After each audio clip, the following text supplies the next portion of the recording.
विखे पाटलांच्या भूमिकेवर सुद्धा काही नेत्यांनी आक्षेप घेतला. म्हणजे त्यांनी आधी तिथे कमिटीत जाऊन त्यांना जाऊन ते सरकारचं प्रतिनिधी जाणं भेटणं, नंतर पुन्हा एकदा जरांगेंना वेगळं जाऊन भेटणं, याच्यावरती काही जणांचा आक्षेप. हे बघा, हे झुंडीपुढं आगतिक होतं सरकार.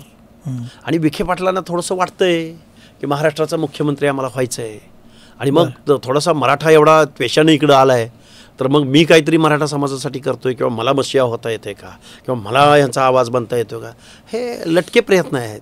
विखे पाटलांना मुख्यमंत्री व्हायचं प्रश्नच नाही, असू शकतं ना. तुम्ही हा आरोप म्हणजे तुम्ही आरोप करताना पण थोडंसं जरा बेस नाही. मी सामान्य माणसाची भाषा बोलतोय, मला कोणाची भेडभाट ठेवायची काय गरज आहे. अरे 5वी पिढी तुमची राजकारणामध्ये, तुम्ही कारखानदारीशिवाय दुसरं काय केलं नाही, त्यांना काय सामाजिक न्याय करतो. मी खूप खूप जबाबदारीने हे वक्तव्य करतो, कारण ते मला बोलले, कोण आहे हा हाके, काय संबंध याचा, ह्यांना असं बोलू नये, असं माझ्यासारख्या एक संविधानाची भाषा किंवा का ओबीसीची भाषा बोलणाऱ्या माणसावर विखे पाटलांनी बोलावं.